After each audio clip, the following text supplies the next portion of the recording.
So I've got a new Word document open, and I've also opened the spreadsheet that contains my 6 tables that have all of my columns, my keys, my data for my final project. And what I need to do is create an ER diagram of my tables. And to do that, I'm going to use some of the flow sheet or flowchart features of Microsoft Word. And those features are in the Insert ribbon.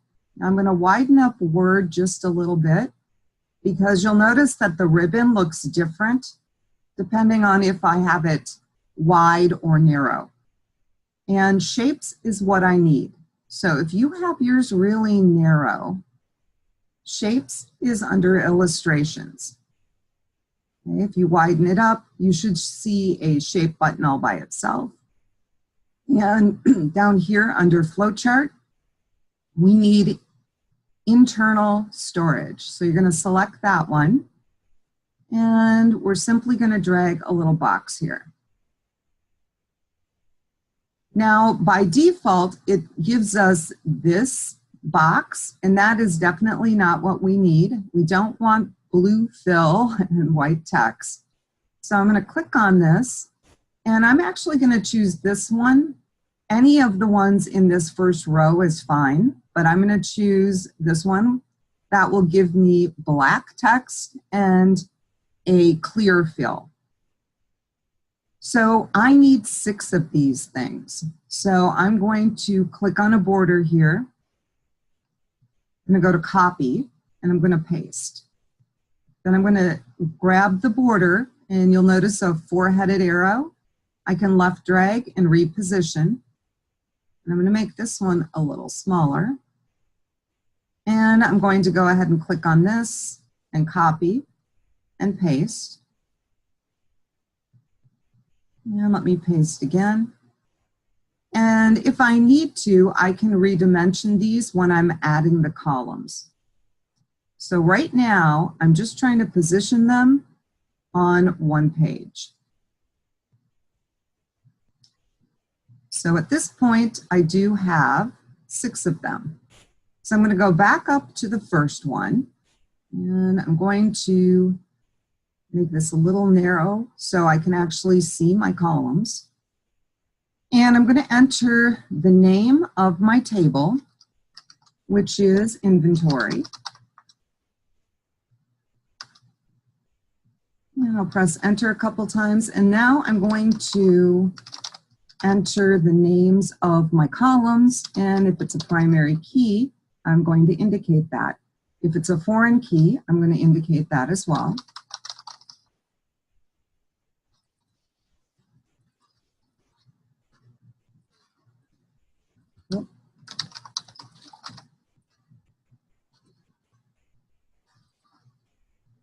And I think I have at least one more column here.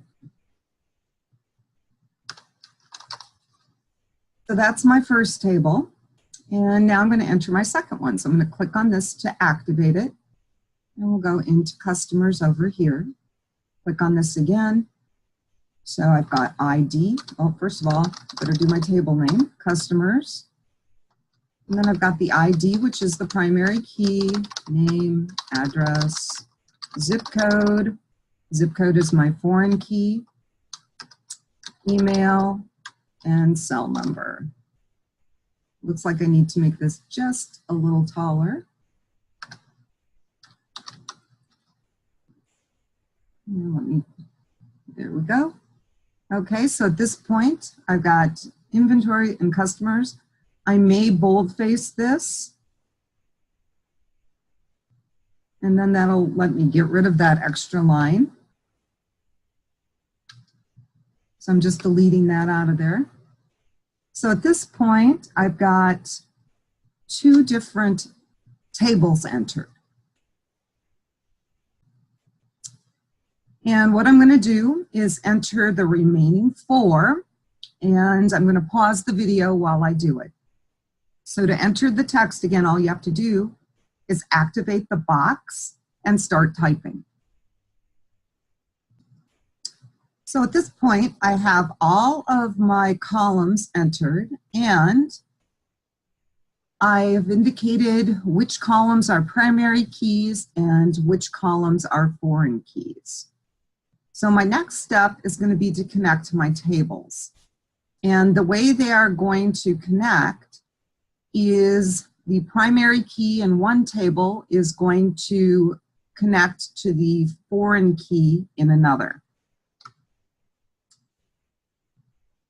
So just kind of looking through here, for my customers, their zip code is going to connect to the zip code primary key in the zip code table. So I may want to kind of rearrange my tables a bit. Move this down and move this one up.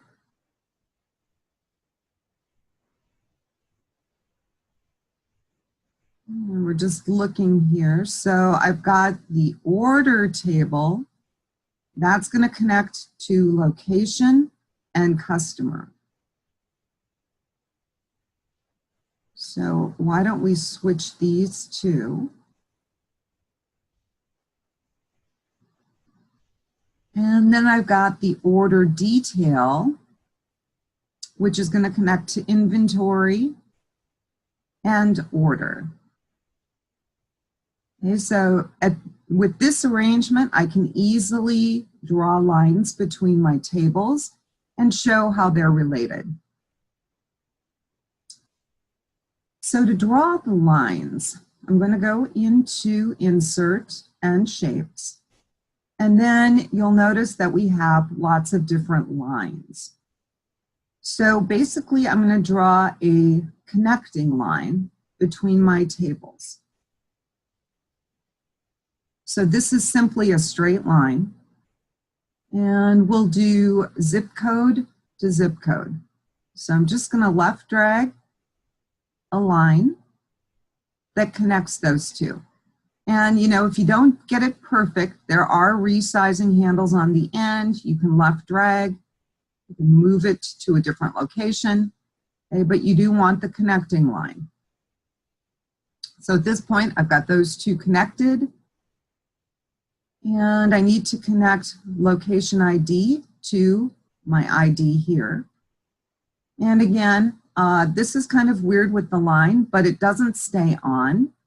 So you actually have to activate it again. And then I'm going to draw my little connecting line here. And I've got customer ID to the ID and customers. So I'm going to click on the line. And let me drag that connecting line. And then we said for inventory, that is connecting to order details. So I'm going to click on the line. And that is going to go to inventory number. So my artwork ID is going to connect to my inventory number. And then the last thing I'm going to connect is my order ID, which connects up here to ID below order.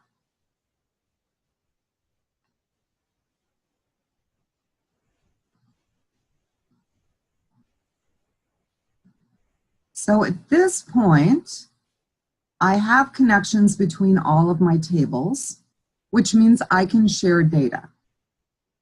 Now, I need to indicate which table is the one table in the relationship and which table is the many table, because we want one-to-many relationships or one-to-one.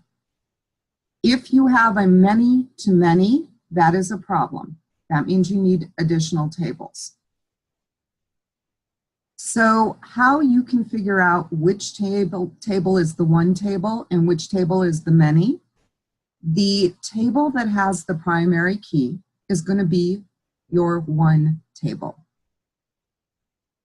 So for zip code and customers, I'm going to put a 1 next to zip code. So how I'm going to do that is I'm going to go to Insert and Text Box. And we just want a plain, simple little text box. And all of this highlighting, I'm going to replace with the number 1. And we'll kind of resize this. Down here, you've got like a 4-headed arrow. And if you position over that and drag, you can move the little box. Now, if I click away, you will notice that it's outlined, and we don't want that. So I'm going to click on a border. In Drawing Tools and Format, it's the shape that I need to change, and I need to remove the outline. So I'm going to click on the arrow and just say no outline. So now when I click away, you don't see that. So I'm going to click on it again, and I'm actually going to click down here on the little move handle to select it, and I'm going to copy it. And then I'm going to paste, and I'm going to take my new one, and I'm going to move it next to the primary key in my customer table, and then I'm going to paste, and I'm going to move a 1 next to the primary key in orders, and I'm going to paste, and we're going to move a 1 over here next to my primary key in location. I'm going to paste, and we'll go ahead and move that next to primary key in inventory. And then finally, order details, actually I don't even need this next to. So at this point, I have all of my 1s in here. Okay, this order details, there is nothing connecting to that ID. So at this point, I have all of the 1s. And what I need now is the symbol for many. So I'm just going to highlight the 1, maybe widen it just a tad. And the symbol for many is an infinity sign, and we can actually enter that. So if we go into the insert ribbon over here to the right, you'll see symbol. So I happen to have the infinity symbol right here. Chances are you do not, so you're going to want to hit more symbols. And then you are going to want to scroll and see if you can find the infinity symbol. So I'm going to pause while I'm looking for it. Okay, I did find it. It's right here. It looks like it's above the, these almost look like pool table balls. So here it is. I'm in, my font set just says normal text. So to get this into this box where I've highlighted the 1, I'm just going to double click on it. Okay, now I could have single clicked and clicked insert as well, but now I have the infinity symbol, so I'm going to close this. And I'm going to place an infinity symbol next to every entry where I have a connecting line and a foreign key. So I'm going to put one down here, and I'm going to copy it and paste it. And then we'll put one right here. And I'm going to probably have to resize this just a little bit. Otherwise, it's probably going to be hiding some of my text. So I've got one there and there. Let me paste again. Put one over here.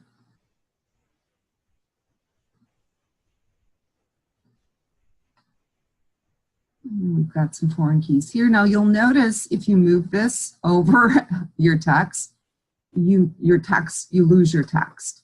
That's because there's actually a white fill in this box. So if you don't have a lot of room, what you can do is go into Format, go to Shape Fill, and just say No Fill. And then, okay, if you move it over anything, you can still see what's below it. So I'm going to go to Copy again and Paste, because I've got another foreign key there. And let's see, so I've got one here. I grab sometimes it's hard to get the borders. And let me get rid of the fill on that.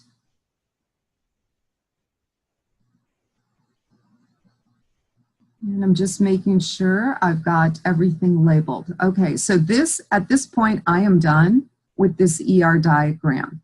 Setting this up correctly without too many connecting lines is super important because when you create your tables using SQL, you are going to have to specify foreign key constraints. And you don't want too many of those. You only want what's necessary to connect the tables. And because all of my tables are connected, I can share the data amongst them. When we go to enter data into tables, these relationships become quite critical. The tables that are primary key tables, and that's the only relationship in them. So zip code, location, and inventory. Okay? All of those tables have the primary key connecting to a foreign key. Those tables have to be entered first. Okay? We can't enter customers until we have zip codes. We can't enter orders until we have customers and we have locations. We can't enter order details until we have inventory items and we have actual orders. So these three tables, inventory, location, and zip code, have to be entered first. I have to put data in those. Once I have data in zip code, I can add my customers. Once I have customers and I have locations, I can place orders. Once I have orders and I have inventory, I can create order details. Okay, so this relationship diagram is something that you are going to need to refer to in upcoming weeks. And what I've seen students do is they have too many connecting lines. And if you have too many lines connecting your tables, you have too many relationships, it becomes almost impossible to enter data. Okay, so this is a little tricky. You want as a minimum number of connecting lines. So you need at least one so that you can share data, but you don't want too many. Okay, so you're going to be turning this in along with the spreadsheet, and that is your first milestone.